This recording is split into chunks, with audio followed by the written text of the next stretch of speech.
मेरे ससुर जी पढ़ाने के सिलसिले में मेरे पास अम्बाला आकर रहने लगे थे। मेरे घर से कुछ ही दूरी पर मेरे ससुर जी का कॉलेज पड़ता था। मेरे पति ने कहा था कि तुम घर पर अकेली रहती हो तो पापा के साथ तुम्हारा मन भी लग जाएगा और उनकी नौकरी भी पूरी हो जाएगी।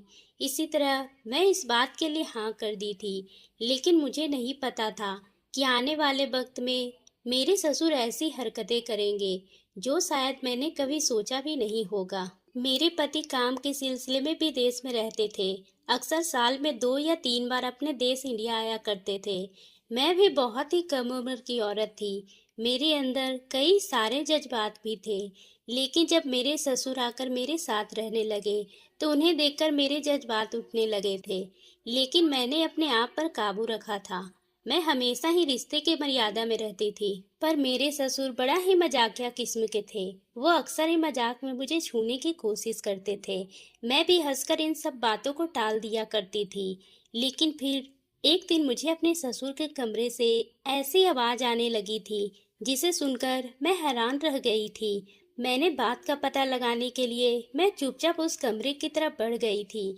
जब मैं खिड़की से झांक कर देखी, मेरी तो रूह ही कांप गई थी, क्योंकि मेरे ससुर के माथे से पूरे पसीने टपक रहे थे और वो एक लड़की के साथ। ये कहानी उन दिनों की है जब मेरी नई नई शादी हुई थी। अपने पति के साथ अंबाला वाले घर आकर रहने लगी थी।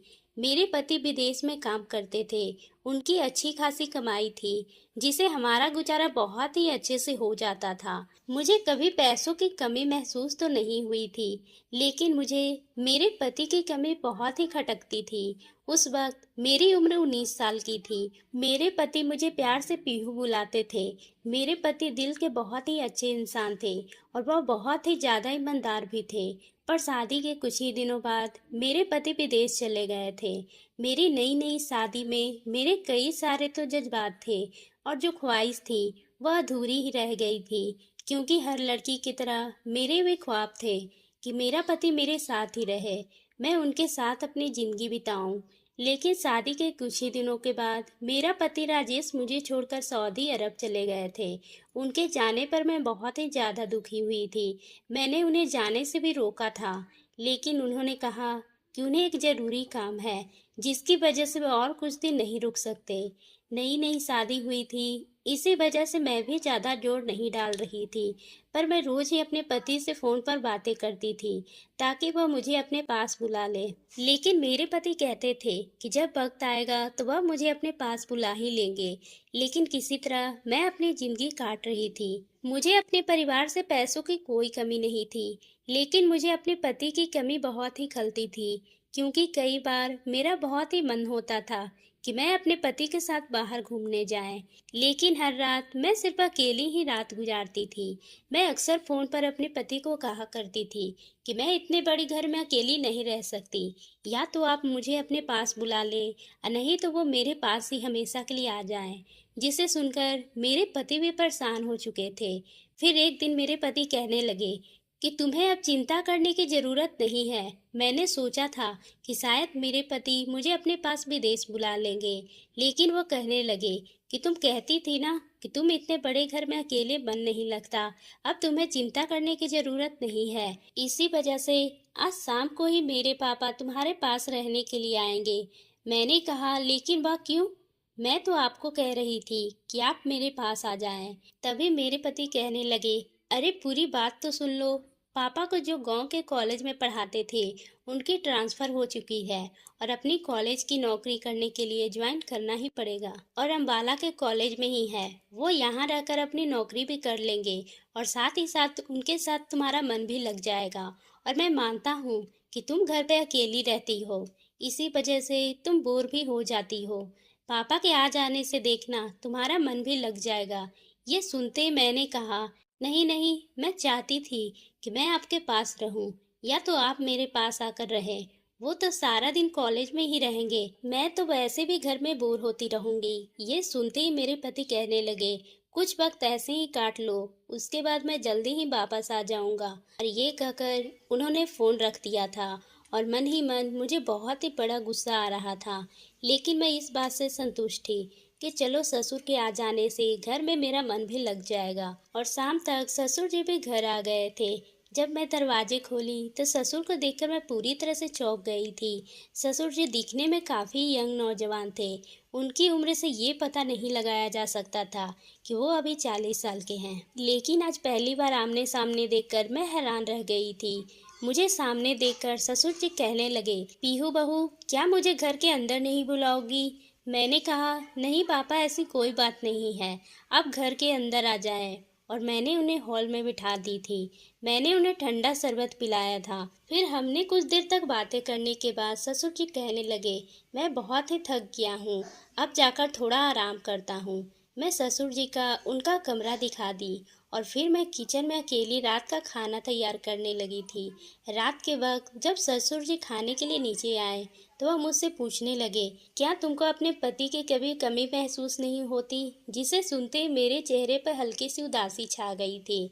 मैं कही, होती है, लेकिन अब क्या भी कर सकते हैं। अगर उनका काम यहाँ पर सेटल हो जाता तो शायद उन्हें विदेश जाने की ज़रूरत ही नहीं पड़ती। मैं ससुर से कही, क्या आप यहाँ पर अब रहेंगे तो मेरा मन लगा रहेगा और आप ये अच्छी तरह से नौकरी करें ताकि यहाँ से जल्दी ट्रांसफ़र ना हो और यहीं पर सेटल हो सके। इसे सुनते ही ससुर जी कहने लगे, तुम्हारी बात तो बिल्कुल सही है, मेरी कोशिश यही रहेगी। फिर उसके बाद कमरे में चले गए थे और इसी तरह से दिन बीत रहे थे और मैं ज़्यादातर घर के कामों में ही बिजी रह रही थी। ससुर जी के आ जाने से अब मेरा घर में मन लग चुका था और मैं अपने पति को भी परेशान नहीं किया करती थी। मेरे पति राजेश भी इस बात से बेफिक्र हो गए थे। वह मुझे कहा करते थे कि देख, मैंने तुम्हें कहा था ना कि पापा के राज में तुम्हें तुम्हारा मन लग जाएगा। और मेरी और ससुर जी की दोस्ती भी काफ़ी अच्छे से हो गई थी। वह हमेशा ही मुझसे हंसी मजाक करते थे। पर उन बातों के बीच एक बात बड़ी ही अजीब थी। वह हमेशा ही बातों में मुझे ये भी पूछा करते थे, तुमको अपने पति की कमी महसूस नहीं होती? क्या तुम्हारा कभी मन नहीं होता? पहले तो मैं सोचती थी कि वह सिर्फ मेरे दर्द को समझ रहे हैं, लेकिन धीरे धीरे मुझे ससुर जी का बर्ताव अलग सा लगने लगा था। वो मजाक मजाक में मुझे छूने की कोशिश करते थे। ससुर जी और मेरी उम्र में काफ़ी साल का डिफरेंट था, फिर भी हम काफ़ी अच्छे दोस्त बन चुके थे। एक दिन मैं नहाने के लिए बाथरूम में गई, तभी पीछे से ससुर जी मुझे ढूंढते हुए कमरे में आ गए थे। आज मैंने कमरे में लॉक नहीं किया था। तभी मैं बाहर आई तो देखा ससुर जी दरवाजे पे खड़े थे। मुझे देखते ही देखते रह गए। आज मैंने कमरे में लॉक नहीं किया था। तभी मैं बाहर आई तो देखा कुछ देर तक हम दोनों की निगाहें एक दूसरे से टकराई थी। ससुर जी को देखते ही मैंने उनसे पूछा कि क्या हुआ है, आपको कुछ जरूरी काम था?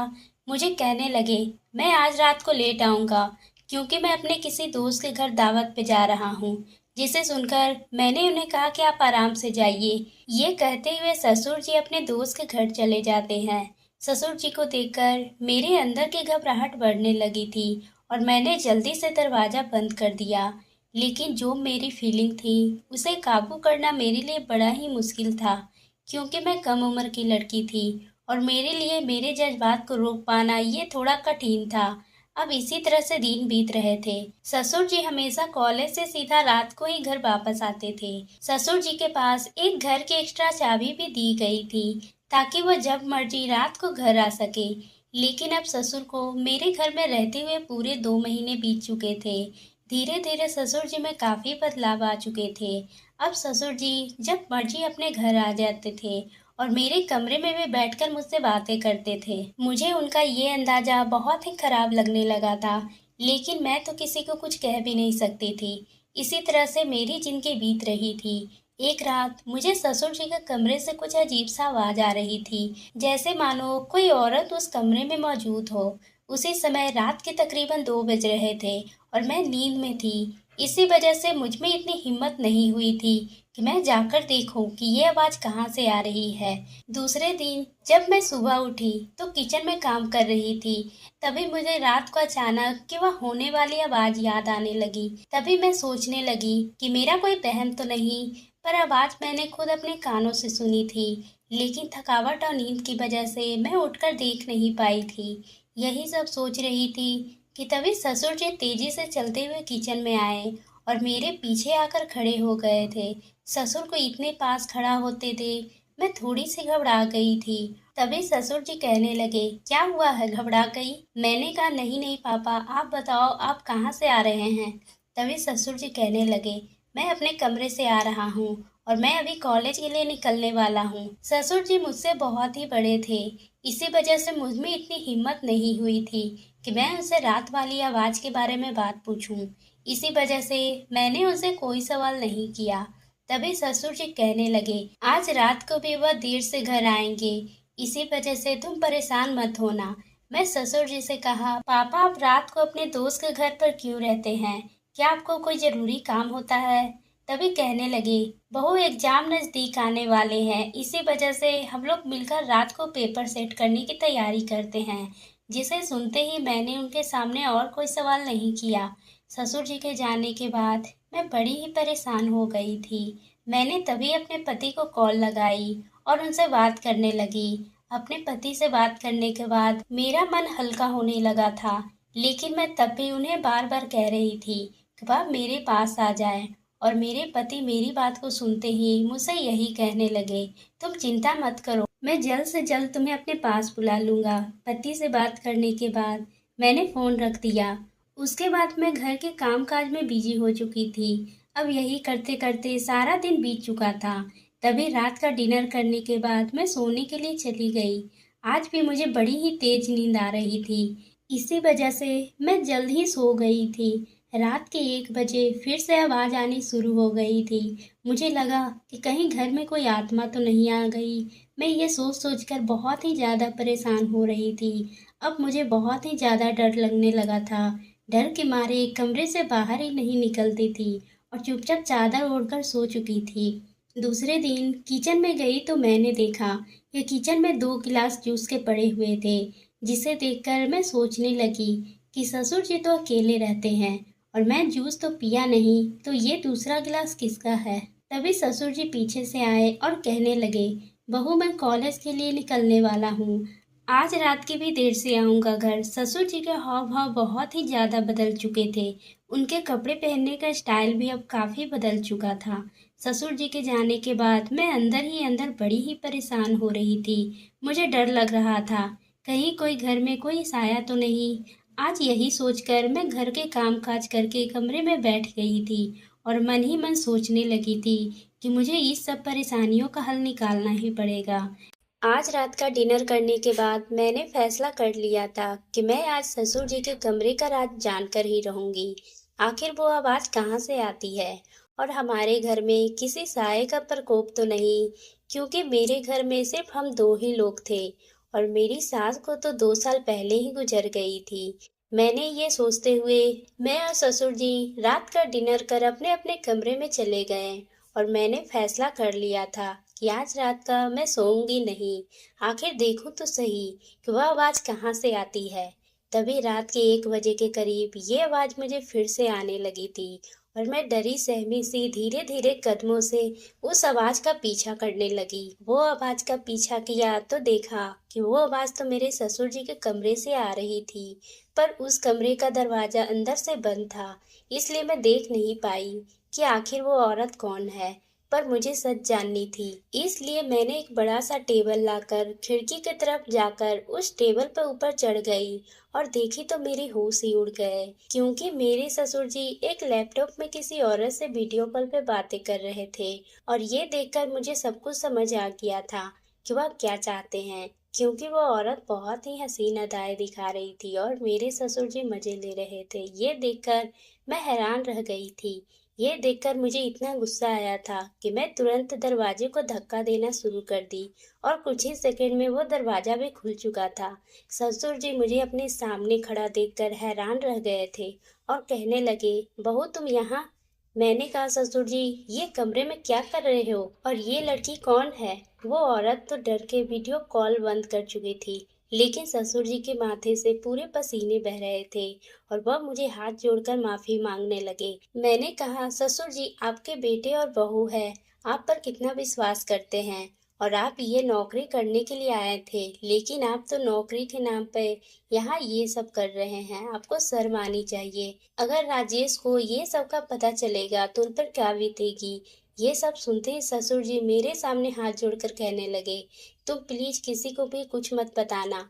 मैं थोड़ा बहक गया था। कॉलेज में कुछ मेरे पढ़ने वाले लड़कों के साथ दोस्ती हो गई थी और धीरे धीरे दोस्ती इतना बढ़ गई थी कि वह लोग जो भी करते थे मैं उन्हीं की तरह ये सब करने लगा और मैं इनके जज्बातों में बह गया था। मुझे कुछ समझ नहीं आ रहा था कि मैं ये बात राजेश को बताऊं या नहीं। मैंने ससुर जी को एक बार मौका देने का सोचकर उन्हें माफ़ कर दिया और फिर मैंने उनसे कहा, अगर ये गलती मैंने फिर कभी देखी या सुनी, मैं ये बात राजेश से बता दूंगी। उन्होंने कहा, ऐसी गलती मैं कभी नहीं करूँगा। और फिर कुछ ही दिन यूं ही बीत गए। मेरे ससुर जी सिर्फ अपने काम पे ध्यान देने लगे। वह बाकी के टाइम हमारे बगीचे में लगे फूलों की सिंचाई करने में लग जाते। ये देखकर मैं बहुत ही ज़्यादा खुश हो गई थी क्योंकि अब वो सुधर चुके थे। और फिर एक दिन अगली सुबह ही मेरे पति विदेश से आ गए थे। मैं अपने पति को देखकर बहुत ही खुश हुई थी और फिर इसी तरह हमारी ज़िंदगी बहुत ही अच्छे से गुजरने लगी। तो दोस्तों, आपको ये कहानी कैसी लगी? अगर पसंद आई हो तो आप मेरे चैनल को सब्सक्राइब करना ना भूलें और बेल आइकन को भी प्रेस कर लें ताकि इसी तरह की दिलचस्प कहानी हम आपके लिए